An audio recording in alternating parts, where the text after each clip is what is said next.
Dia terhilang sikit tadi. Ni sambung balik kot, tak tahu sesi yang baru ke macam mana.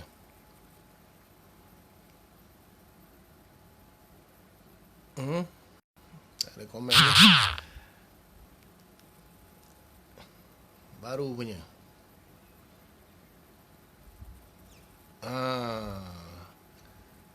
Dia separate ke dia sambung? Tanya ni yang tengok ni. Dia sambung balik ke atau dia buat satu video baru?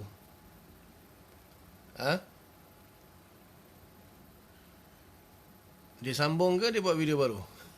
Tak ada yang jawab. Tak apa. Jadi apa tadi? Dalil separate.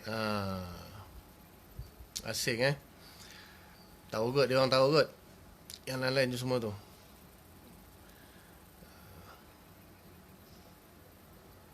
Yang baru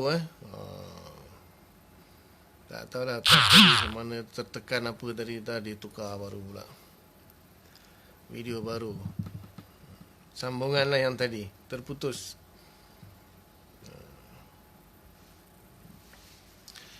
Jadi dalil akli ada yang qat'i dan ada yang zanni. Kemudian dalil naqli. Dalil naqli ni panjang sikit pecahan dia. Dalil naqli ni Quran dan hadis. Okey, Al-Quran dan hadis kedua-duanya itu dibahagikan dulu kepada subut dan dalalah. Subut dan dalalah. Maknanya daripada atas tadi kan, dalil. Satu dalil naqli, satu dalil akli. Dalil akli itu ada qat'i, ada zanni. Kemudian dalil naqli. Dalil naqli pecah dua, satu Quran, satu hadis. Quran pecah dua, satu dari sudut subut, satu dalalah. Hadis pun subut, dalalah.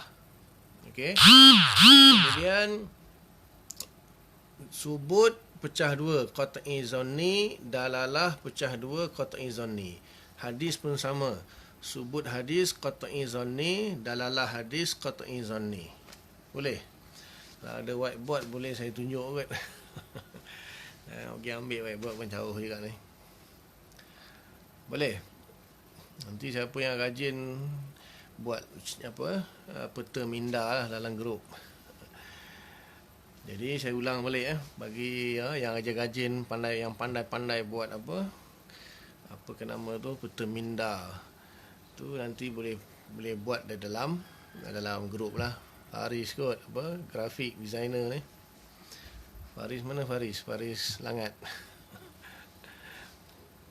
Siapa sajalah yang pandai buat grafik tu. Okey, atas sekali buat dalil. Dalil pecah kepada dua. Satu dalil naqli, satu dalil akli. Okay. Dalil akli itu pecah dua, satu qat'i, satu zanni. Kemudian dalil naqli pecah dua dulu, satu Quran, satu hadis. Okay. Kemudian pada Quran itu pecah dua, subut dan dalalah. Kemudian pada hadis tu pun pecah dua, subut, dalalah. Okay, nanti saya terangkan apa tu subut, apa tu dalalah. Pecah dulu. Kemudian pada subut Quran pecah dua, qat'i zanni. Pada dalalah Quran pecah dua, qat'i zanni. Pada hadis pun sama. Subut hadis pecah dua, qat'i zanni. Dalalah hadis pun pecah dua, qat'i zanni. Dan memang kalau kita belajar ni kita kena tahu istilah-istilah, tapi saya akan terangkanlah. Kalau tak faham, tulis je kat dalam tu. Benda-benda yang tak faham, boleh tanya lah. Okay, dalil pada akli tak perlu subut, sebab semua orang ada akal. Semua orang ada akal. Subut ni maknanya sabit lah. Subut ni sabit. Berita itu sabit atau tidak sabit. Faham kan? Kamu disabitkan bersalah. Perkara itu sabit atau tak sabit? Berita tentang perkara itu sabit ke atau tak sabit? Tahu kan? Sabit tak sabit? Maksudnya ada tak ada lah berita tu. Sabit ke tak sabit, betul ke tak betul. Itu maknanya subut. Bukan sabit rumput tu, sabit rumput lain. Jadi itu maknanya sabit. Jadi akal tak perlu ada sabit. Pasal apa? Setiap manusia ada akal. Jadi sabit ni kat sini tak perlu ada sabit yang qat'i atau sabit yang zanni, tak perlu. Al-Quran, hadis perlu. Pasal apa? Kita 1400 tahun dah jauh daripada Al-Quran dan hadis. Manakah Al-Quran dan hadis kita tu sampai melalui periwayatan. Jadi periwayatan Quran dan hadis tu sabit ke tak sabit? Jadi dah tentulah sabit kan. Maka sabitnya pun ada tahap. Ada yang sabitnya tahap qat'i, ada sabitnya tahap zanni. Sabit tahap qat'i ni maksudnya sabit 100%. Tidak ada keraguan sikit pun yang berita tu tak sabit. Walaupun 1% tak ada. Jadi Al-Quran itu sabit qat'i 100%. Al-Quran tidak ada sabit zanni, tak ada. Quran tidak ada sabit yang zanni, tak ada. Al-Quran, setiap ayat daripada Al-Quran itu sabit secara qat'i. Daripada Al-Fatihah, Baqarah sampailah An-Nas, juz 1 sampai juz 30, semua Quran itu sabit dia qat'i. Maksudnya tidak ada surah yang sahih, surah yang dhaif, surah yang hasan, ayat yang sahih, ayat dhaif, tak ada. Kalau hadis ada. Okey, ini dari segi subut. Kemudian hadis pun ada subut dia. Jadi hadis ni dia ada kedua-dua. Satu subut yang qat'i, satu subut yang zanni. Hadis yang macam mana yang dikatakan subut qat'i ni?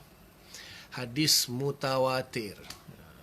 Seperti mana Al-Quran tadi kan, Al-Quran qat'i sebab apa? Periwayatan Al-Quran tu mutawatir. Mutawatir itu diriwayatkan oleh sekelompok manusia yang banyak sehingga mustahil mereka berpakat untuk berbohong. Itu dalam ilmu mustalah hadis. Dibahaskan dalam ilmu mustalah hadis juga, dan usul Quran, usul tafsir pun dibahas juga. Usul fiqh pun dibahas juga. Jadi mutawatir itu satu periwayatan yang diriwayatkan oleh sekumpulan perawi yang ramai sehingga mustahil mereka itu berpakat untuk berbohong secara adat. Maka itu dipanggil mutawatir, memberi hasil yang qat'i. Memberi hasil yang qat'i. Assalamualaikum Ustaz. Jadi hadis yang mutawatir subut dia qat'i. Yang sebaliknya lawan bagi mutawatir itu namanya hadis ahad. Hadis ahad atau khabar wahid dipanggil. Khabar wahid, hadis ahad. Pecahan dia pun ada juga hadis dipanggil hadis fard atau hadis gharib. Kemudian kalau satu rawi. Kemudian hadis aziz kalau dua rawi. Kemudian hadis masyhur atau mustafid kalau tiga rawi. Itu pembahasan dalam ilmu mustalah hadis. Nak ngaji pun boleh. Ini kita fokus akidah dulu. Tapi dipanggil ketiga-tiga itu hadis ahad. Perawi dia paling maksimum pun 3.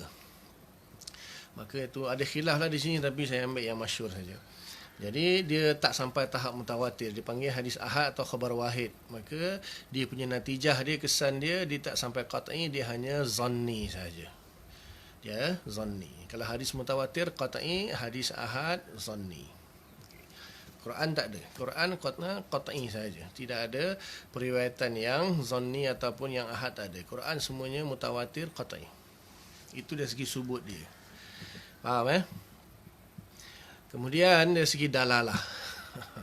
Dalalah ni masalah sebenarnya. Dalalah ni yang tahu apa itu dalalah ialah orang yang mengaji usul fiqh saja yang tahu apa itu dalalah.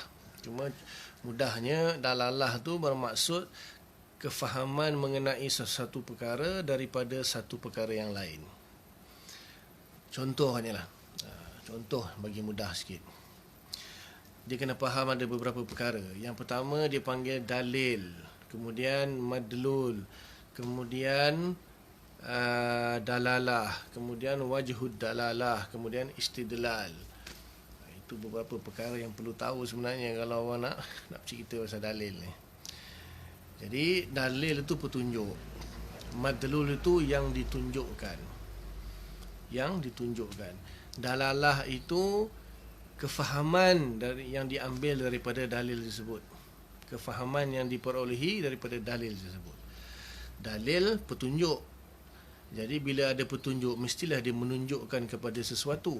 Jadi yang ditunjukkan itu dipanggil madlul. Kemudian kefahaman yang diperolehi daripada dalil madlul itu dipanggil dalalah.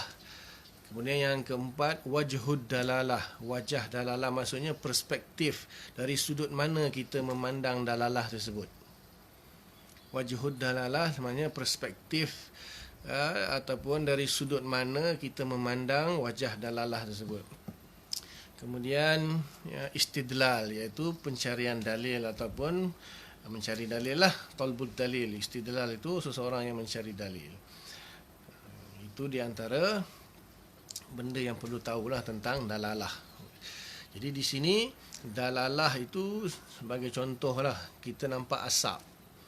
Asap itu dalil. Asap itu menunjukkan ada sesuatu. Maka yang ditunjukkan adalah api. Biasanya lah, kebiasaannya kan, bila ada api mesti ada asap. Maka asap itu dalil. Api itu madlul. Maka dalalah dia apa?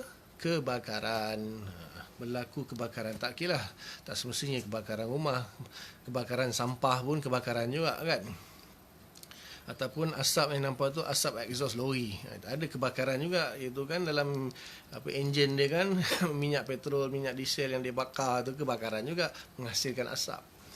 Jadi asap itu dalil, api itu madlul, kebakaran itu dalalah. Faham? Itu maksud dalalah. Contohlah dalam akidah kan.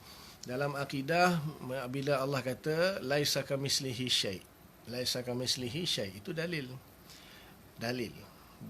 Al-Quran. Apa yang ditunjukkan? Yang ditunjukkan itu tentang Allah. Allah yang mempunyai sifat yang tidak menyerupai.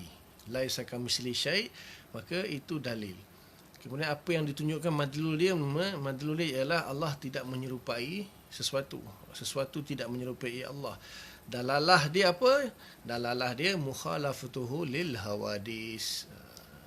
Allah Taala itu mukhalafah dengan perkara yang baru. Itu dalalah yang diambil daripada dalil tersebut. Contoh yang lain, qiyamuhu binafsih. Qiyamuhu binafsih itu dalalah itu diambil daripada dalil innallaha ghaniyun 'anil alamin. Innallaha ghaniyun 'anil alamin. Allah Taala itu ghani, maha kaya, tidak perlu 'anil alamin, daripada seluruh alam, maksudnya masih Allah selain Allah. Madlul dia sifat Allah, sifat salbiah Allah. Dalalah dia al-qiyamu binafsi. Itu dah dalalah. Faham dalil madlul dalalah. Kalau tak faham tak apa. Ini bagi yang faham alhamdulillah lah. Sebab dalalah tu mesti qat'i. Jadi sebab tu banyak kesilapan ustaz-ustaz Wahabi ni. Dia ada satu ustaz tu kan, Kuala Kangsar. Dia kata apa? Saya boleh cerita dalil Allah Taala berada di langit sampai subuh besok pagi. Cerita dalil. Kita kata ustaz, kalau dia betul-betul layak jadi ustaz lah. Orang ulama hanya menggunakan dalil untuk diambil dalalahnya. Masya Allah. Ulama mengambil dalil itu sebagai petunjuk, yang diambil itu dalalah daripada dalil tersebut. Dalalah daripada dalil tersebut, bukan yang diambil itu dalil. Jadi bermakna orang tu dia tak faham lah bila dia terus ambil dalil. Kalau lah dia kata dia boleh cerita dalil Allah tu di atas langit, saya pun boleh cerita bukan sampai besok subuh, sampai besok maghrib pun saya boleh cerita dalil Allah di bumi. Kalau dalil lah, zahirnya kan. Banyak lagi dalil-dalil yang menunjukkan Allah di bumi, lebih banyak lagi daripada dalil Allah menunjuk di langit. Maka itu sebenarnya bukan yang kita ambil itu dalil. Ulama ambil adalah dalalah, perkara yang difahami daripada dalil tersebut, baru dijadikan sebagai hujah. Dalalah itulah yang dijadikan sebagai hujah, bukan dalil. Dalil hanya petunjuk saja. Faham Okay. Jadi Al-Quran ada dalalah yang qat'i dan ada dalalah yang zanni. Begitu juga hadis, ada hadis yang dalalahnya qat'i dan ada dalalahnya zanni. Kan? So jadi 6 lah, betul? Dalil akli ada qat'i, ada zanni. Dalil naqli pecah dua dulu, Quran dan hadis. Jadi dia Quran hadis ni pula pecah lagi dua, subut dalalah, Maka subut qat'i zanni Quran, subut qat'i zanni hadis. Dalalah Quran pun ada qat'i ada zanni, dalalah hadis pun ada qat'i ada zanni. Okey. Maksudnya perkara yang qat'i zanni dari sudut dalalahnya ada 6. Quran, hadis, akal 3 kan. Quran ada dalalah qat'i dan dalalah zanni, hadis ada dalalah qat'i ada dalalah zanni, akal ada dalalah qat'i ada dalalah zanni. Okey. Jadi kalau kita tengok kan hadis ahad contohnya. Tadi kan ada pecahan tadi kan. Hadis mutawatir subut qat'i. Hadis ahad subut dia zanni. Okey. Jadi kita boleh kata Al-Quran subut semua qat'i. Maka tak perlu fikirlah tentang subut Al-Quran ni, semuanya qat'i. Cuma yang perlu diperhatikan pada Quran dalalah dia. Ada yang qat'i, ada yang zanni. Kalau hadis, maka kena tengok subut dia dulu. Jadi ada hadis yang subut dia qat'i, subut dia zanni. Okay. Pada hadis yang subut dia qat'i, mungkin dalalah dia qat'i dan zanni. Jadi hadis ini walaupun subut dia qat'i, tapi mungkin dalalah dia zanni. Atau sebaliknya, subut hadis itu zanni tapi dalalah dia qat'i. Maknanya hadis ada 4 lah. Hadis ada 4. Hadis yang subut qat'i dalalah qat'i, hadis yang subut qat'i tetapi dalalah zanni, atau hadis yang subut zanni dalalah qat'i, hadis yang subut zanni dalalah pun zanni. Betul? Faham? Jadi kenapa perlu tahu qat'i zanni ni? Ini yang nak bagi tahu dia punya sebab-sebab dia. Sebab tu kita Asy'ariyah ni, ulama Asy'ariyah ni bukan main suka-suka cacam merbah, main tibai, asal confident. Tak ada. Kita ada satu disiplin ilmu yang tersusun. Mana satu pengkajian yang terperinci, satu manhaj yang solid untuk membahaskan sesuatu perkara. Jadi seperti mana yang saya beritahu dalam sebelum ni, kita ada usul akidah dan furu' akidah. Usul akidah dan furu' akidah. Yang kita fokuskan di sini sama ada usul akidah Islam, furu' akidah Islam, ataupun usul akidah Ahlussunnah wal Jamaah, furu' akidah Ahlussunnah wal Jamaah. Dan kadang-kadang jadi ada usul akidah Ahlussunnah wal Jamaah itu yang merupakan usul Islam. Itu yang mana firqah batilah pun dia berpegang juga pada perkara tersebut. Contohnya Allah itu wujud. Itu semua orang Islam mesti wajib. Tak kira ahli sunnah wal jamaah ke ataupun ahli bid'ah wal dalalah yang masih Islam lah. Maka dia itu usul Islam dia panggil. Jadi usul-usul ni sama ada usul Islam atau usul ahli sunnah wal jamaah. Ya, dalam akidah ini dia punya dalil mesti qat'i. Dalil dia mesti qat'i. Tak kiralah dalil akli ke atau dalil naqli, tak kiralah hadis ke ataupun Quran, tak kiralah subut ke atau dalalah, semua mesti qat'i. Nampak? Mesti qat'i. Itu asas akidah dalam Islam. Tak mungkin asas akidah itu diambil daripada dalil yang zanni, ataupun sama ada dari segi subut dia ke atau dari segi dalalah dia ke, akli ke naqli ke, tak boleh zanni, mesti qat'i. Itu dia punya kegunaan dia punya impact dia. Jadi usul akidah diambil daripada dalil yang qat'i, sama ada dalil akli atau dalil naqli, sama ada Quran atau hadis, sama ada subut atau dalalah, mesti qat'i. Yang akan mengakibatkan seseorang yang mengingkari akidah boleh jadi dia terkeluar dari Islam. Apabila sabit sesuatu itu dengan dalil yang qat'i, maka sekiranya seseorang itu mengingkari, maka boleh menyebabkan dia terkeluar dari Islam. Jadi sebab tu asas akidah mesti qat'i. Kemudian furu' akidah. Furu' akidah inilah barulah boleh menggunakan dalil yang zanni. Furu' akidah boleh diambil daripada dalil yang zanni. Sebab itulah dalil-dalil sebab itulah furuk-furuk akidah ni ada khilaf. Sebab dia diambil daripada dalil yang zanni. Sebab tu dia ada khilaf. Maksudnya zanni masih ada kemungkinan makna yang sebaliknya. Maka furuk akidah itu boleh diambil daripada dalil yang zanni. Tetapi usul atau asas akidah hanya diambil daripada dalil yang qat'i, sama ada akli atau nakli. Sebab tu bila kita katakan Ar-Rahmanu ala arsyistawa itu ayat Al-Quran. Ayat Al-Quran itu qat'i ke zanni? Ayat Al-Quran dah tentulah dari segi subutnya kita kata qat'i. Betul?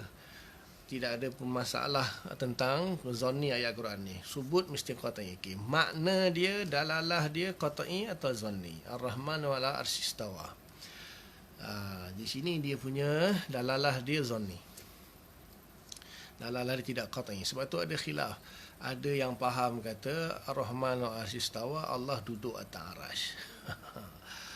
Jadi dia ada banyak lah sebenarnya. Untuk memahami Ar-Rahman Arsyistawa ni sebenarnya banyak. Imam Suyuti menukilkan lebih kurang dalam 9 qaul kot yang faham apa makna pemahaman yang terhasil daripada Ar-Rahman wala Arsyistawa itu lebih kurang dalam, daripada dululah sampai sekarang ni Imam Suyuti kumpulkan lebih kurang dalam 9 qaul. 9 qaul bukan satu pemahaman saja. Adalah di antara yang memahami bahawa maksud Ar-Rahman Arsyistawa itu mana Allah melakukan satu perbuatan yang namanya istiwa di atas arasy. Itu saja. Setakat tu je. Ada yang kata Ar-Rahman Arsyistawa maksudnya yang istiwa itu bukan Allah tetapi urusan dia ataupun perintah dia. Bukannya amruhu, maksudnya Ar-Rahman amruhu istiwa ala arsyistawa. Ada pendapat macam tu. Ada yang mengatakan bahawa Ar-Rahman istiwa itu bermaksud istaula, menguasai. Ada yang mengatakan istiwa itu bermaksud ala, tinggi. Tinggi pula ada yang kata tinggi makan, tinggi jihah ke ataupun tinggi makanah. Ada yang kata tinggi makanah maksudnya tinggi dari segi kedudukannya. Ada yang kata maksudnya tinggi maksudnya berada tinggi di atas arasy. Ada yang kata duduk, ada yang kata istiqrar, macam-macam pendapat. Itu menunjukkan dalalah dia tak zanni. Tak qat'i. Dalalah dia zanni, tidak qat'i. Tetapi ahli sunnah wal jamaah telah sepakat mengatakan bahawa Allah Subhanahu wa taala itu mukhalafatuhu lil hawadis. Allah Taala itu qiyamuhu binafsih. Maka di sini kedua-dua dalalah ini menunjukkan bahawa tidak boleh mengambil fahaman, tidak boleh mengambil dalalah daripada ayat tersebut yang menunjukkan Allah berada di atas arasy atau duduk di atas arasy atau menyentuh di atas arasy atau istiqrar menetap di atas arasy atau terapu-rapu di atas arasy. Tak boleh. Ini ahli sunnah wal jamaah. Ini contoh lah saya bagi, bukan nak bahas sifat tu. Nanti kemudian baru kita masuk sifat tu. Ini nak cerita tentang qat'i dan zanni dari sudut dalalahnya. Jadi secara umumnya ayat Ar-Rahman wa Arsyistawa itu memberi dalalah yang zanni. Sebab tu khilaf banyak. Kalau dalalah tu qat'i takkan ada khilaf. Jadi apabila dalalah itu zanni, maka ahli sunnah wal jamaah ada dia punya pegangan dia. Ahli sunnah wal jamaah Asy'ariyah berpegang bahawa, bahkan salafus salih berpegang bahawa yang kita wajib percaya di sini Allah Taala tu laisa kamitslihi syai'. Innallaha ghaniyyun 'anil 'alamin. Itu dalalah yang qat'i.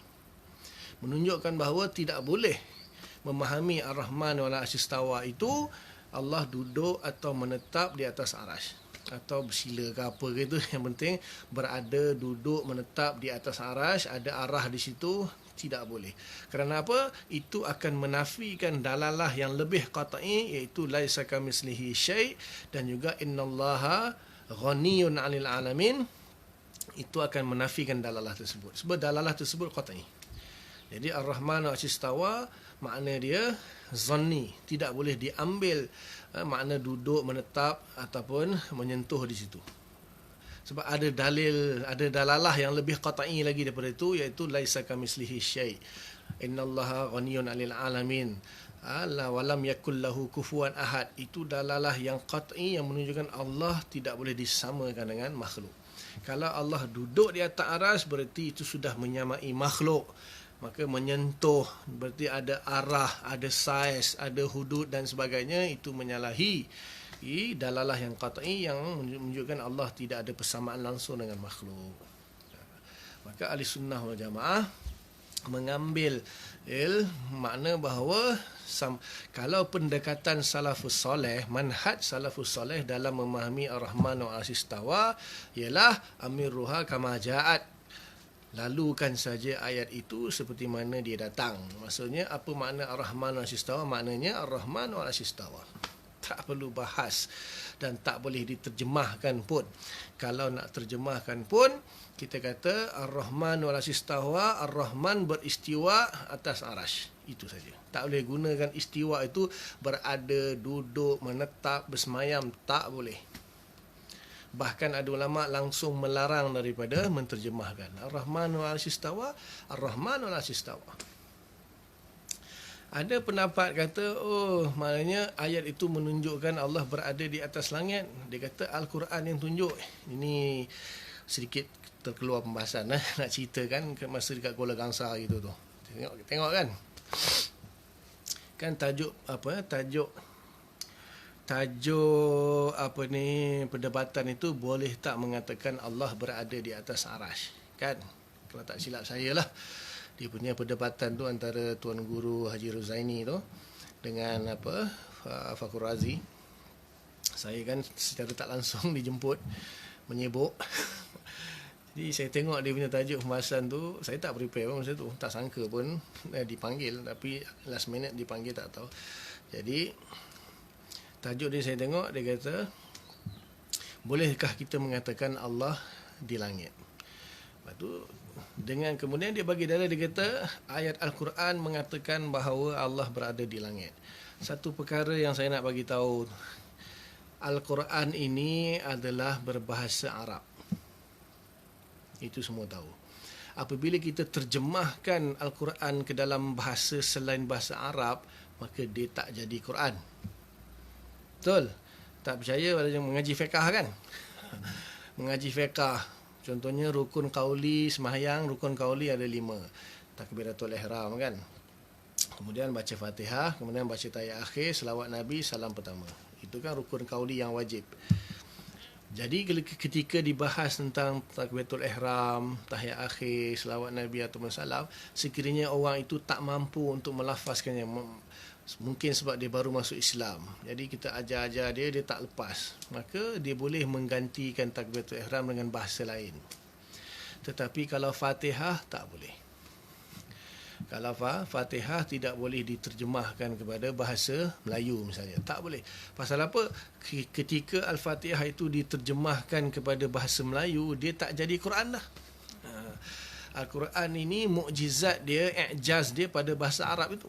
Kalau diterjemahkan kepada bahasa Melayu atau bahasa lain, dia tak jadi Quran.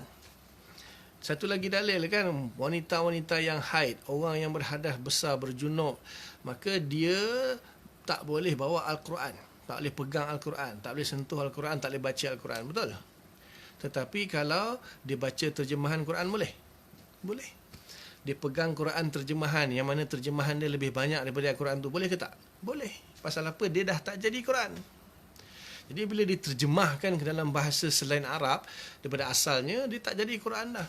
So macam mana dia kata boleh tak mengatakan Allah tu berada di atas aras? Dalil dia sebab Quran kata Allah berada di atas aras.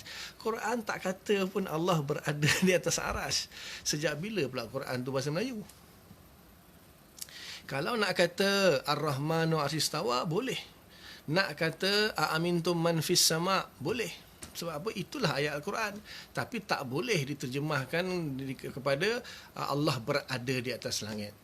Lepas tu mengatakan bahawa ini adalah Quran. Mana boleh? Itu namanya jahil. Jadi salafus soleh dia kata amirruha kama jaa, lalukan saja sebagaimana dia datang. Al-Quran datang dalam bahasa apa? Bahasa Melayu. Jadi maksudnya salafus soleh kata kami punya manhaj amirruha kama jaa, qiraatuha tafsiruha. Bacaannya itulah terjemahannya ataupun tafsirnya. Maksudnya apa makna Ar-Rahman As-Istawa? Maknanya Ar-Rahman As-Istawa. Apa maksud amintum man fis sama? Maksudnya amintum man fis sama. Tak boleh diterjemahkan atau diubah-ubah, tak boleh. Dia takkan jadi Quran. Sebab tu salafus soleh manhaj yang sebenar dalam ayat mutasyabihat ini ialah mereka amirhu kama jaa, mengisbatkan ayat Al-Quran itu khabaran, sebagai satu perkhabaran saja. Faham ini cabang daripada pembahasan sajalah, bukan nak bahas bab tu. Jadi sebab apa nak bagi tahu itu contoh-contoh dalil yang zanni. Ar-Rahman Al-Istawa itu dalil dia zanni. Sebab itulah kita tidak mengkafirkan dia. Tidak mengkafirkan dia. Kerana apa? Dalil dia masih lagi zanni. Dia yang dikafirkan itu apabila dalil dia qat'i. Walaupun saya nak bagi tahu, walaupun ada ulama yang mengkafirkan dia, tapi kalaulah dia betul-betul mengatakan bahawa memang Allah Ta'ala tu berjisim dan betul-betul duduk di atas arasy, dan dia berkeyakinan macam tu, yang dipanggil mujassimah sarih, itu boleh dikafirkan. Itu boleh dikafirkan. Itu nak cari cerita tentang qat'i dan zanni saja. Jadi oleh sebab itulah ulama Asy'ariyah mengambil akidah yang qat'i sahaja untuk diajarkan kepada pengikut-pengikut Asy'ariyah. Allah wujud, qat'i ke zanni? Siapa kata zanni itu boleh kafir? Allah qidam, bermaksud tidak ada permulaan. Huwal awwalu wal akhiru, kan? Al-awwal maksudnya al-awwal bila bidayah. Sebab tu ulama Asy'ariyah gunakan lafaz qidam. Sebab lafaz qidam ini ada secara istilah. Secara istilah bermaksud al-awwal bila bidayah. Kalau awal sahaja belum faham lagi. Nama Allah kan huwal awwalu wal akhir, surah Al-Hadid kan. Jadi al-awwal saja belum lagi sampai kepada maksud. Jadi huwal awwalu bermaksud al-awwal bila bidayah. Awal yang tidak ada permulaan. Awal yang tidak ada permulaan. Sekejap Ustaz, bagaimana nak kenal satu-satu dalil itu qat'i dari sudut subut atau dalalah? Kena belajar usul fiqh. Kena belajar usul fiqh baru boleh tahu. Bukan senang tu. Kena rujuk kepada qaul ulama, kena belajar usul fiqh. Usul fiqh tu nanti yang akan memberitahu tentang mana satu dalil yang kalau dari segi subut mudah saja. Subut yang mutawatir itu dia qat'i. Dalalah yang masalahnya. Dalalah tu kena belajar usul fiqh. Dia ada dalalah dari segi nas, zahir, mujmal, muawwal, kemudian ada am, ada khas, mutlak, muqayyad, mujmal, mubayyan. Itu semua panjang pembahasan dia. Maknanya ini bukan orang awam punya bahasan. Dalam usul fiqh memberitahu macam mana nak mengenal dalalah yang qat'i daripada Al-Quran dan hadis. Jadi sambung balik tadi kat mana? Allah itu al-awwal bila bidayah, namanya disebut qidam. Kemudian baqa, qat'i, wa yabqa wajhu rabbika dzul jalali wal ikram, kekal. Allah Taala itu tidak ada pengakhirannya, wujud yang tanpa pengakhiran. Kemudian mukhalafatuhu lil hawadis, maksudnya tidak, Allah tu menyalahi perkara yang baru, diambil daripada laisa kamislihi syai'. Allah Taala tu tidak ada sesuatu pun yang sama dengan dia. Walam yakul lahu kufuwan ahad, tidak ada satu pun yang setara dengannya. Kemudian qiyamuhu binafsih, Allah Taala itu al-ghani mutlak, ghaniyun 'alil alamin, maha kaya, tidak berhajat kepada makhluk. Diambil daripada itu qat'i. Ada ke khilaf Allah tu wahdaniyah? Esa ada khilaf ke qat'i ke zanni? Allah Taala ada kudrah, iradah, ilmu, hayah, sama', basar, kalam. Ketujuh-tujuh sifat ma'ani ni qat'i ke zanni? Semuanya qat'i. Jadi kesemua sifat dalam sifat 20 itu semuanya qat'i. Tidak ada yang zanni. Sebab itu ulama-ulama Asy'ariyah mengajarkan umat Islam ini mengenali Allah dengan dalalah yang qat'i, diambil daripada dalil yang menunjukkan dalalah yang qat'i. Kita tak ambil dalil-dalil yang menunjukkan dalalah yang zanni. Sebab tu kita tak ajar Allah tu duduk atas langit, kita tak ajar Allah tu ada tangan, ada kaki, ada mata, ada telinga, ada jisim dan sebagainya. Benda-benda yang khilaf, benda yang zanni. Cuma kalau timbul perbahasan, orang tanya Allah tu ada tangan atau tidak, baru kita bahas di bawah tajuk mukhalafatuhu lil hawadis. Ada yang di bawah tajuk qiyamuhu bi nafsi.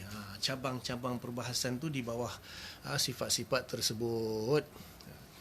Jadi itu nak bagi tahu dalalah yang qat'i dan dalalah yang zanni.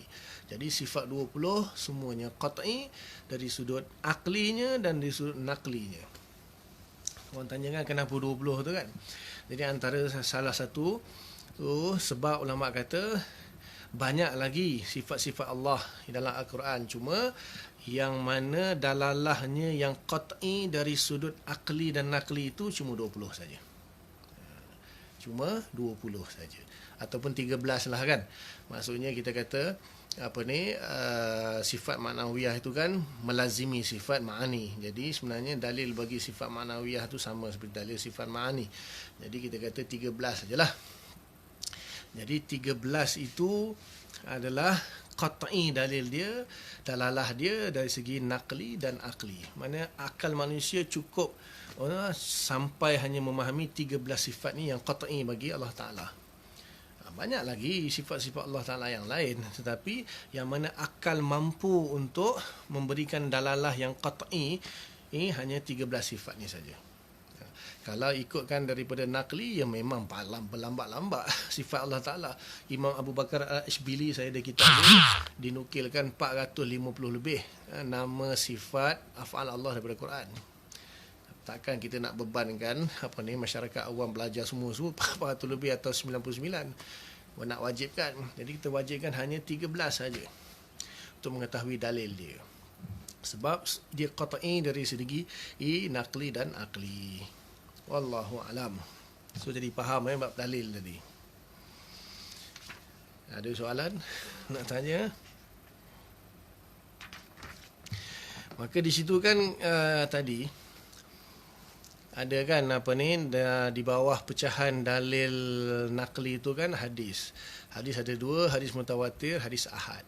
Jadi hadis ahad ni kan dia punya subut dia kan zanni. Maka sebab itulah Asy'ariyah tidak menggunakan hadis ahad sebagai asas akidah. Adapun sebagai cabang akidah ya. Sebagai cabang akidah memang Asy'ariyah menggunakan khabar ahad. Siapa kata Asy'ariyah tak guna khabar ahad? Dalam kalau Kansar tu dia kata Asy'ariyah tak guna khabar ahad tapi guna dalil akhtal. Penyair Yahudi. Ingat lagi? Dia kata Asy'ariyah ni khabar ahad dia tolak tapi pakai dalil penyair Yahudi akhtal kan. Waqad istawla Bishr alal Iraq bighairi sayfin wa damin muhraq kan, dalil tu masyhur kan. Waqad istawla Bishr alal Iraq, sungguh Bishr itu telah menguasai Iraq bighairi sayfin wa damin muhraq, tanpa menggunakan pedang dan darah yang dialirkan. Jadi qad istawa tu maksudnya istawla. Istawa maksudnya menguasai. Jadi dia kata Asy'ariyah gunakan dalil daripada penyair akhtal tu, penyair Yahudi ataupun Nasrani, tapi menolak khabar ahad. Itu orang jahil tak faham. Bukan ulama ambil dalil daripada syair itu. Syair itu syair yang masyhur pada zaman tersebut. Zaman tersebut di Iraq, syair tersebut masyhur. Syair itu masyhur. Maka dalam syair itu dia menggunakan lafaz istiwa yang bermakna istaula. Maka oleh kerana benda itu masyhur, maka ulama kata cuba tengok pada hadis syair akhtal itu. Dia menggunakan lafaz istiwa yang bermakna istaula. Bukan nak ambil dalil daripada akhtal. Sebab syair itu masyhur. Kerana kemasyhuran dia, sebab itulah dia ambil lafaz satu lafaz yang istiwa itu yang dia gunakan untuk istaula. Adapun pengambilan dalil dari khabar ahad itu lain. Kita bukan menolak khabar ahad. Khabar ahad itu dia tidak cukup qat'i dari segi subut dia untuk jadikan asas akidah. Mana boleh asas akidah Islam terbina daripada sesuatu yang zanni? Mana boleh? Bukan, dan kita bukan tolak sepenuhnya, kita ambil juga khabar ahad untuk dijadikan sebagai furu' akidah dan juga di dalam bahagian sam'iyat, benda-benda yang ghaibiyat. Tiba-tiba dia kata tolak dari khabar ahad, ambil syair akhtal. Itu orang yang jangan diperbodohkan lah. Jangan kita diperbodohkan dengan statement-statement dia tu. Dia orang semua tu jahil murakab. Dia nak cabar saya pergi debat sekali lagi bulan tahun ni. Tak tahulah, sampai dah coronavirus pun tak panggil lagi. Tak tahulah. Wallahualam. Saya tak ada kesempatan nak jawab dalam muzakarah hari tu, sebab saya kan bidang terjunnya pun tak bagi masa 5 minit nak jawab apa. Jadi sebagai jawapan nak bagi tahulah, kita tak tolak khabar ahad, kita pakai khabar ahad sebagai furu' akidah dan juga dalam bab sam'iyat. Kan dalam akidah kita nanti saya akan bercerita, kita ada bab ilahiyat, nubuat dengan sam'iyat, bab ketuhanan, bab kenabian dan bab perkara-perkara yang ghaib. Di situ kita gunakan dalam khabar-khabar ahad. Siapa kata kita tak pakai? Kalau belum pernah mengkaji Asy'ariyah secara detail, secara menyeluruh, jangan cakap pasal Asy'ariyah. Ini tak mengkaji Asy'ariyah, kata saya dulu Asy'ariyah, berapa banyak kitab dah baca, berapa banyak kitab dah khatam, nak mengaku Asy'ariyah. Kata Syekh Said Budah, juhalaul Asy'ariyah, Asy'ariyah yang jahil mengklaim mengaku Asy'ariyah. Kalau orang Asy'ariyah dia tak akan cakap macam tu. Okey. Kemudian dalam kitab ni dia ada bahagi beberapa perkara di dalam akidah yang berkaitan dengan itulah, dengan dalil yang qat'i dan zanni tadi.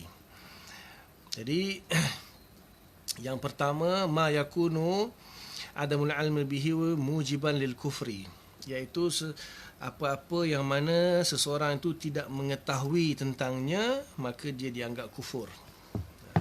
Itu yang pertama, tingkatan yang paling bahaya yang pertama, iaitu sesuatu perkara yang mana kalau seseorang itu tidak tahu, maka dia dianggap kufur. Contohnya kita tanya dia, kau beriman kepada Allah? Ya, saya beriman kepada Allah. Allah tu apa dia? Tak tahu. Allah tu wujud? Tak tahu. Allah tu maha kuasa? Tak tahu. Itu siapa yang tak tahu, dia boleh jadi kufur. Itu wajib mengetahui. Itu yang pertama.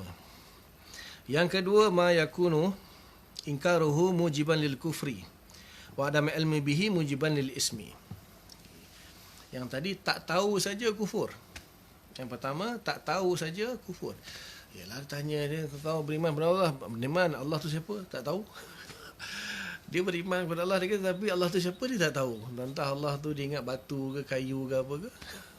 Maksudnya dia tak tahu Allah tu apa. Maka itu pun sudah cukup untuk dianggap kafir. Itu yang paling bahaya, yang pertama. Yang kedua, dia mengingkari perkara tersebut. Dia mengingkari perkara tersebut, tetapi kalau dia tidak tahu, tidaklah sampai kufur, cuma dia dikatakan fasik ataupun berdosa. Contohnya sifat Allah Subhanahu Wa Taala yang qadim misalnya. Allah Taala itu permulaan. Dia mesti pergi ke situ punya lah tu. Tanya pasal hadis Muslim kan. Hadis dalam Sahih Muslim, Ainallah fis sama'. Itu nanti lepas ni. Nanti saya jawab. Okey, jadi yang kedua ialah iaitu kalau dia mengingkari maka dia kufur. Tapi kalau dia tak tahu, dia tak kufur tapi berdosa. Dia tak tahu berdosa. Contohnya sifat qidam Allah Ta'ala. Qidam tu kan al-awwal bila bidayah. Maksudnya Allah Ta'ala itu dia wujud. Dia wujud tanpa permulaan. Kewujudan dia tidak ada permulaan. Dia tak tahu. Maka kita tak akan sampai mengkafirkan dia. Tetapi kalau dia engkar, kafir. Kita kata Allah Ta'ala qidam tu maksudnya dia kata qidam, Allah tu qidam. Apa tu qidam? Saya tak tahu. Dia tak tahu berdosa. Tapi kita jelaskan kat dia lah, kidam itu ialah Allah Ta'ala tu wujud tanpa permulaan. Maksudnya bukan bermula daripada tiada. Allah tu memang sentiasa ada, sedia ada, tanpa permulaan. Dia engkar, tak, mana boleh, mestilah tak ada lepas tu ada, Tuhan pun sama. Kalau dia engkar, kufur. Kalau dia engkar, kufur. Tapi kalau dia tak tahu, tak sampai kufur. Jadi kita kena ajar dia lah. Jadi kenapa tu wajib belajar. Kalau tak belajar, berdosa. Maka kalau dia engkar, tapi kalau dia engkar sifat awal dalam Quran, itu kufur lah. Sebab itu Quran kan dia mengingkari Al-Quran. Ini lafaz kidam. Kidam ni kan orang tak berapa faham. Orang tak berapa nak faham. Ada setengah orang tak faham apa tu kidam. Jadi kalau dia tak tahu, berdosa. Tapi kalau dia menentang sifat kidam setelah kita beritahu, kidam tu bermaksud Allah tu wujud tanpa permulaan. Maka sekiranya dia menentang, dia tak percaya, kufur. Itu peringkat yang kedua. Peringkat yang pertama tadi, tak tahu saja dah kufur. Tak tahu saja dah kufur. Allah Ta'ala wujud, tak tahu. Itu kufur dah. Itu yang pertama. Tak tahu saja dah kufur. Yang kedua ni, tak tahu berdosa tapi mengingkari kufur. Tak tahu berdosa tapi mengingkari kufur. Yang pertama, tak tahu pun dah kufur dah. Yang pertama contohnya Allah wujud. Allah wujud, dia tak tahu, kufur lah. Kalau yang kedua ni, Allah kidam. Dia tak tahu apa benda tu kidam, berdosa. Tapi kalau dia engkar setelah dia beritahu kidam tu wujud tanpa permulaan, dia engkar. Dia kata Allah ada permulaan, maka kufur. Boleh ya? Kemudian yang ketiga, ma yakunu inkaruhu bid'atun ghalizatun wa jahluhu isman. Ma yakunu inkaruhu bid'atan ghalizatan wa jahluhu isman. Yang ketiga, ya, sekiranya dia mengingkari perkara tersebut, maka dia dianggap satu bid'ah yang berat dan tidak tahu mengenainya, satu dosa. Dia turun sikit daripada yang nombor 2 tadi. Yang nombor 2 tadi, tak tahu berdosa, ingkar kufur. Yang ni tak tahu berdosa, ingkar bid'ah yang berat. Bid'atan ghalizah, iaitu bid'ah yang sangat berat. Yang ketiga. Contoh dia iaitu wa zalika ma huwa thabitun bi zahiril kitab was sunnah al mutawatirah al mustafidah mimma talaqahu al salaf ala zahiri bil qabul fa hadza inkaruhu bi sarfin nusus an zawahiriha wa ta'wiluha ala khilafi ma talaqahu al salaf bil qabul bina'atun ghalizah, iaitu apa-apa yang sabit dengan zahir kitab dan sunnah.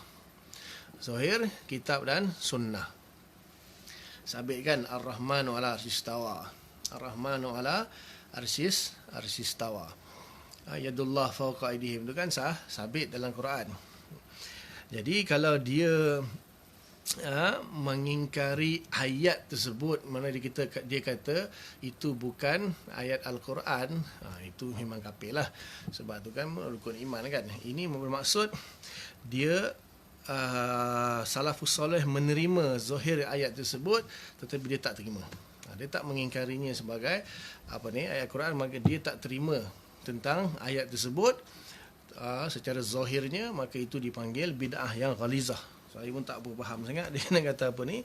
Maksudnya semua orang terima ayat tersebut sebagai ayat yang menunjukkan sifat Allah Subhanahu Wa Taala tanpa mentakwilkannya lah, hanya ambil zahirnya saja, dia ingkari. Seperti Mu'tazilah, Jahmiyah dan sebagainya kan.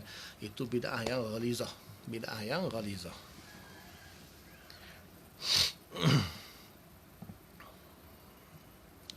Kemudian yang keempat, ma yakunu inkaruhu isman wa bid'atan khafifatan wa jahluhu ma'fuan anhu. Yang keempat, akidah-akidah kalau dia ingkari menunjukkan satu dosa dan bid'ah yang ringan. Kemudian wa jahluhu ma'fuan anhu. Yang keempat ni ringan sikit lah. Dia tak tahu, dia dimaafkan. Tapi kalau dia ingkar, kita kata dia berdosa dan bid'ah yang ringan. Ingkar, bid'ah yang ringan dan berdosa. Kalau tak tahu, dimaafkan. Kemudian yang kelima, ma ta'aradat fihi dalail al-mutakafi'ah bihasbi zahir min al-kitab was sunnah wa min ajli zalika waqa'a fiha al-ikhtilaf baina ulama al-ummah. Fama kana min hadzal qismi al-akhir fa amruhu afun bimakna anna lahu la yuhkamu fihi bihukmin am bal huwa min masalil ijtihad wa taqlid. Dan yang kelima ni perkara-perkara yang khilaf lah, perkara-perkara yang diperselisihkan ulama. Ini sekiranya dia mengingkari ataupun tidak mengetahui, ini tak ada masalah, dimaafkan. Okay. Saya ulang balik. Yang pertama, tak tahu saja kafir. Contoh, Allah wujud. Yang kedua, tak tahu berdosa tapi ingkar kafir. Contohnya Allah hidam. Yang ketiga di sini, kalau ingkar tak kafir, cuma bid'ah yang berat dan jahil berdosa. Jahil berdosa. Di sini dia bagi contoh bahawa zahir-zahir kitab dan sunnah yang diterima oleh salafus soleh dan juga umat Islam. Dia mengingkarilah apa yang diterima oleh umat Islam dan salafus soleh. Dia bukan menolak tu sebagai ayat Quran. Kalau menolak sebagai ayat Quran tu berarti dia kufur. Cuma seperti mana kan kita kata ayat Ar-Rahman, ayat itu sabit dalam akidah, menunjukkan sesuatu tentang Allah Subhanahu Wa Taala. Cuma maknanya tak diketahui lah kalau menurut salafus soleh. Tapi dia menolaknya, maka itu mengingkarinya adalah bid'ah yang berat dan tidak mengetahuinya dosa. Yang keempat, ingkar bid'ah yang ringan, kalau jahil dimaafkan. Dan yang kelima, kedua-duanya dimaafkan. Ini menurut kitab inilah, menurut kitab ini. Cuma yang kebiasaan yang kita dengar tu, itulah yang pertama dengan yang kedua itulah. Yang pertama, yang kedua dengan yang keempat tu.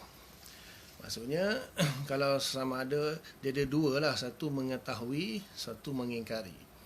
Satu tidak mengetahui, satu mengingkari. Maknanya dia tak tahu Allah itu wujud, confirm lah dia kufur. Sebab apa? Mana boleh dia tak tahu Allah tu wujud ke tidak, kan? Tak mungkin dia beriman kepada Allah tu wujud ke tidak, tak tahu. Maka itu jadi kufur terus, tak tahu saja kufur.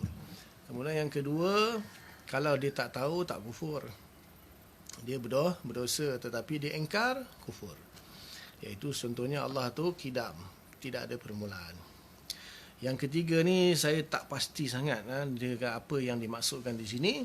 Cuma dia kata mengingkarinya bid'ah yang berat, kemudian jahil mengenainya dosa besar. Dosa lah. Dosa saja dia kata di sini. Cuma dia bagi contoh apa-apa yang sabit secara zahir kitab dan sunnah, dia mengingkari lah. Cuma saya tak pasti Quran tu kalau diingkari itu sebenarnya kufur kan. Mungkin di sini maksudnya sunnah-sunnah mutawatir itu kot yang dimaksudkan. Kalau dia menafikan sunnah yang mutawatir itu tidaklah sampai kafir, tapi bid'ah yang berat. Maksud dia apa di sini? Dia kata mengingkari ayat zahir ke Quran itu. Maknanya mengingkari zahir Quran itu bukan mengingkari Quran lah. Mengingkari zahir Quran itu. Ar-Rahman wal-Ashistawa tu kan. Maka dia mengingkari zahir Al-Quran itu. Makna zahir itu tak boleh diingkari. Maknanya Ar-Rahman wal-Ashistawa yadullah fawqa aydihim, zahir ni kita tak boleh ingkar. Cuma kita ahli sunnah wal jamaah tidak mengisbatkan makna zahir itu sebagai makna dia. Itu beza dia. Mengingkari ayat Al-Quran zahirnya tiga perkara di sinilah. Satu, mengingkari ayat Quran, mengingkari ayat kufur lah. Kemudian satu, zahir ayat dia. Zahir ayat dia ingkari. Dia mengingkari zahir ayat, itu tak boleh. Tapi tak sampai kufur lah. Tak sampai kufur di sini dia kata bid'ah yang berat. Tetap kita kena terima Ar-Rahman wal-Ashistawa. Kita kena terima yadullah fawqa aydihim, zahir dia. Kemudian cuma yang ketiga, kita tidak mengambil makna zahir itu. Yang nombor tiga ni yang ahli sunnah wal jamaah, kita walaupun kita tidak mengingkari zahir ayat tersebut, tetapi kita tidak mengambil zahir itu sebagai makna dia. Ada makna lain, bukan makna zahir. Jadi kalau salafus soleh, dia akan mengingkari makna zahir, makna beza tu makna dengan lafaz. Lafaz tak diingkari. Makna dia ingkari.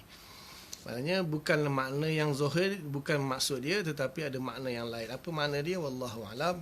Serahkan kepada Allah. Itu manhaj salaf, iaitu ta'wil. Ta'wil ijmali ataupun dipanggil tafwid. Kalau khalaf, sebahagian daripada khalaf itu mentakwilkan secara tafsili, menentukan, mentakyin dengan satu makna yang bersesuaian dengan kaedah lughah, dengan takwilan yang zanni disebabkan ada maslahat. Itu nanti kemudian kita bahas tentang takwil-takwil ni. Ayat mutasyabihat ada tajuk yang khusus nanti insya-Allah.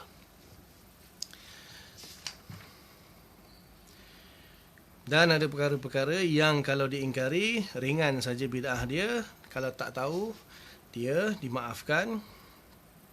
Kemudian yang terakhir sekali perkara yang khilaf itu, furuk-furuk yang khilaf, maka tidak, kedua-duanya dimaafkanlah kalau dia mengingkari atau tak tahu. Okey. Jadi di sinilah kita kata peranan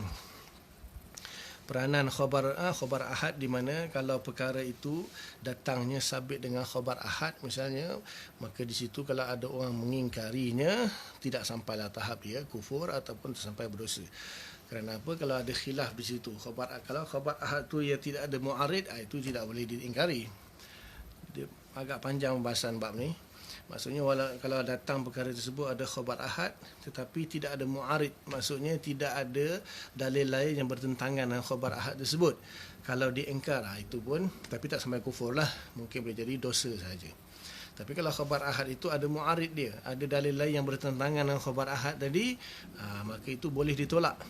Ni masuk kepada tadi lah yang tanya tadi kan, apa ni, hadis sahih Muslim tentang Ainallah, Nabi jawab fis sama'.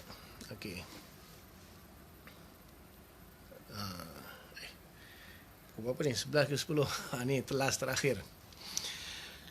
Okey, banyaklah Wahabi kan dia gunakan dalil tu. Dia gunakan dalil ni. Okey, sekarang ni hadis tersebut terdapat di dalam Sahih Muslim. Okey, saya alhamdulillah lah, memang di madrasah ni saya mengajar Sahih Muslim. Ajar juga Bukhari juga. Okey, Imam Muslim mengambil hadis tersebut, diletakkan di dalam Kitabus Salah, iaitu di bawah tajuk, Imam Nawawi meletakkan tajuk Tahrimul Kalam fi Salah, haram bercakap di dalam solat. Hadis itu panjang sebenarnya. Hadis riwayat di seorang sahabat, Muawiyah bin Hakam nama dia, sahabat radhiyallahu taala anhu. Cerita asal dia hadis tu kalau dibaca, okey, mula-mula cerita dia ni bercakap-cakap dalam solat, jawab salam, jawab bersin dan sebagainya. Kemudian sahabat-sahabat di luar tu suruh dia diam, jangan bercakap dalam solat. Kemudian dia macam tak puas hati lah. Maka selepas solat, maka dia jumpa Nabi. Nabi kata, sebelum ni memang dibenarkan bercakap dalam solat, tapi setelah turun ayat waqumu lillahi qanitin, adalah kamu berdiri di depan Allah, maksudnya solat dalam keadaan yang khusyuk, maka diharamkan bercakap dalam solat, kalau melainkan baca Quran, zikir dan doa saja. Maka ujung hadis itu dia kata, ya Rasulullah, saya ada seorang hamba perempuan yang saya telah pelempang dia, saya tampang ke dia. Sebab apa? Saya suruh dia jaga kambing, dia cuai, akhirnya salah satu daripada kambing saya kena makan serigala. So saya lempang dia kerana marah. Jadi perlukah saya nak tebus kesalahan saya itu, saya bebaskan dia, merdekakan dia? Dia tanya Nabi. Sambungan daripada hadis tadi. Maka Nabi kata, nanti dulu, jangan bebaskan dia dulu, bawa aku pergi jumpa. Aku pergi jumpa hamba tersebut. Sebab dalam Islam ni, kita digalakkan membebaskan hamba yang sudah Islam. Jadi kalau dia bukan Islam, jangan bebaskan dulu, sampai dia Islam baru bebaskan. Sebab apa? Kalau dia bebaskan dalam keadaan tidak Islam, akhirnya dia akan terus dengan kekufuran dia. Biasanya hamba-hamba yang hidup bersama sahabat ni, mereka akan masuk Islam, terkesan dengan akhlak sahabat. So Nabi nak minta pergi jumpa dulu supaya nak pastikan dia ni Islam atau tidak. Maka di dalam hadis itu sambungannya, Nabi Muawiyah bin Hakam bawa Rasulullah pergi jumpa hamba dia. Maka Nabi terus tanya, Ainallah? Maka dia jawab, fis sama'. Jadi Imam Nawawi di dalam mensyarahkan hadis ini, yang pertama sekali Imam Nawawi mengatakan bahawa di sini bukanlah bermaksud Nabi tanya Allah tu di mana, maksudnya aina tu menunjukkan tempat. Maksudnya di sini kedudukan Allah itu. Bermaksud Ainallah. Sebab apa? Ketika itu berhala-berhala Kaabah itu dikelilingi oleh 360 berhala. Jadi orang akan beritahu, Tuhan mana? Tu kat Kaabah tu. Zaman dululah. Zaman tu sebab apa? Kaabah itu dikelilingi oleh 360 berhala. Jadi bila tanya Tuhan mana? Tu Tuhan dekat Kaabah tu yang 360 tu. Maka Nabi tanya, sebab tu Nabi tanya, Ainallah, di manakah Allah? Maka dia tak kata tu dekat Kaabah tu, dia kata fis sama. Orang awam, orang jahil, orang awam, hamba perempuan tak tahu apa. Sebab apa? Dia tengok orang Islam kalau doa kan, doa menghadap ke langit. Maka dia ingatkan Tuhan tu ada di langit. Maka dia kata, maksud Imam Nawawi kata maksud fis sama itu dia merujuk kepada Allah yang didoa oleh orang Islam itu yang menadah tangan ke langit. Itulah Tuhan, itulah Allah. Bukannya Nabi nak tanya Allah tu duduk di mana. Mustahil satu orang Nabi bila dia nak tanya orang tu Islam ke tidak, nak check kan orang tu Islam atau tidak, tanya Allah kat mana. Mustahil. Sebab apa? Dalam hadis-hadis yang lain lagi menunjukkan Nabi kata kan, umirtu an uqatilan nas hatta yashhada an la ilaha illallah wa anni rasulullah. Sesungguhnya aku diperintah oleh Allah untuk memerangi manusia sehingga mereka bersaksi tiada Tuhan yang disembah melainkan Allah dan aku ni putusan Allah. Mana ada kalau kita nak cek satu orang itu dia Islam atau tidak, tanya Allah kat mana? Kita pergi negara-negara lain misalnya, kita nak tahu orang tu Islam atau tidak, kita tanya Allah kat mana? Bukan. Maksudnya Nabi tanya Ainallah itu maksudnya adakah Tuhan kamu tu Tuhan yang diberhala itu ke, ataupun Tuhan kamu tu yang mana satu? Maka dia kata fisama itu maksudnya dia memahami bila orang Islam ni selalu berdoa mengangkat tangan menadah ke langit. Jadi dia mengatakan bahawa Allah itulah yang di langit itu, yang didoa oleh orang Islam. Maka timbul lagi satu persoalan. Bermakna dia kata kalaulah manusia orang Islam tu berdoa mengadah ke langit, berarti Allah tu di langit lah. Maka dijawab oleh ulama kita bahawa jangankan doa, kita semayang menghadap mana? Kita semayang menghadap kiblat. Jadi adakah Allah Taala, rumah Allah Allah ada dalam Kaabah tu? Semua satu dunia kan semayang menghadap Kaabah. Kaabah tu sebagai kiblat kita. Apa Allah ada kat situ ke? Kenapa kita tak semayang menghadap langit? Jadi ulama jawab, Kaabah itu kiblah bagi solat, langit itu kiblah bagi doa. Bukan bermakna Allah tak ada berada di Kaabah atau Allah Ta'ala berada di langit. Allah Ta'ala tidak ada di Kaabah, tidak ada di langit, tidak ada tempat, tidak bertempat. Itu nanti kita bahas kemudian lah.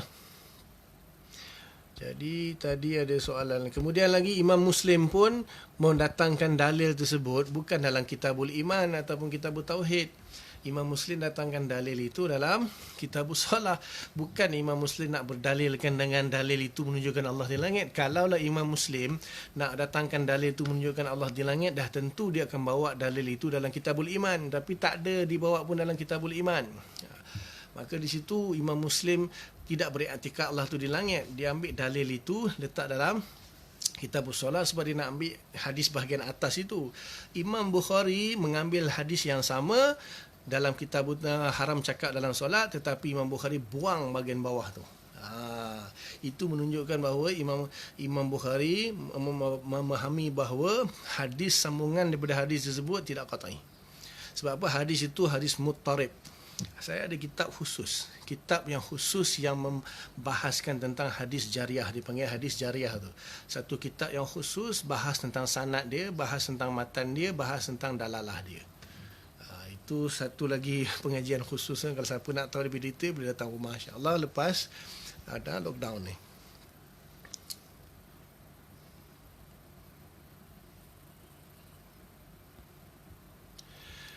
Soalan, bolehkah seseorang yang awam hanya cukup dalil tentang Allah melalui dalil akli tanpa sokongan dalil nakli atau sebaliknya? Atau perlu mempelajari kedua-duanya, dalil baru tidak dikira muqallid?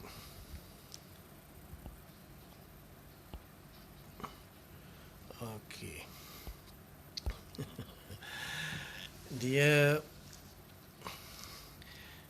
Dia contohnya dia beriman kepada Allah.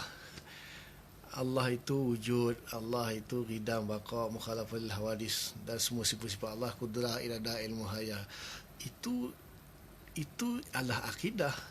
Yang menunjukkannya itu adalah Quran, itulah nakli. Nakli. Macam mana boleh dia tak tahu dalil nakli? Dalil nakli itulah yang menunjukkan akidah. Cuma akal itu perlu memahami apa yang telah ditunjukkan oleh dalil nakli tersebut dan membenarkannya. Memahami, memikirkan dan membenarkannya. Jadi kalau tidak ada dalil nakli, maka tak adalah Allah wujud, kidam, baka, kudrah, iradah, ilmu hayah sama, tak adalah tu. Itu semua nakli lah tu. Akidah tu nakli lah. Cuma kita disuruh tambah lagi dengan dalil akli. Dia mesti dua-dua. Kalau nakli, akli saja, macam mana dia nak tahu Allah tu wujud tak wujud? Tak ada yang bagi tahu dia itu adalah Allah. Boleh sebenarnya kalau seseorang tu dia memikirkan bahawa wujudnya Tuhan boleh, tapi wujudnya Allah mesti nakli. Wujudnya Allah mesti nakli. Maka dalam nakli itu menceritakan Allah Maha Kuasa, Maha dan sebagainya. Kemudian maknanya semua akidah itu dalil nakli. Kemudian dituntut daripada seorang mukallaf itu memikirkan akidah tersebut dengan akli dan mengisbatkannya. Dia bukan salah satu. Dia dah memang automatik dua. Dia memang berjalan dua. Kalau misalnya soalan dia cukup dengan dalil nakli tanpa akli, itu boleh. Soalan dia logik lah. Maksudnya dia hanya ambil dalil Quran hadis saja tapi tak ada dalil akli. Itu dia panggil muqallid. Tak mungkin orang akli saja tanpa nakli. Kalau nakli tak ada, macam mana dia nak isbatkan apa yang dia nak isbatkan? Sebab akidah itu sendiri datang daripada nakli. Wallahu a'lam.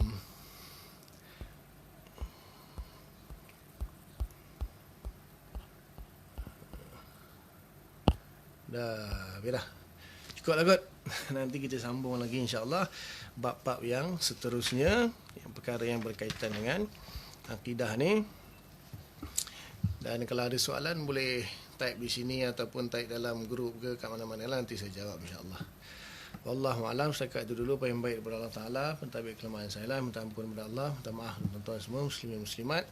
Mudah-mudahan Allah Taala bagi taufik, kita faham dan sampaikan dan tangguh dengan kafarah majlis. Subhanallah bihamdika, nasyhadu an la ilaha illa anta, nastaghfiruka wa natubu ilaik. Subhana rabbika rabbil izzati amma yasifun. Wassalamu alal mursalin walhamdulillahi rabbil alamin. Assalamualaikum warahmatullahi wabarakatuh. Amin wa iyyakum.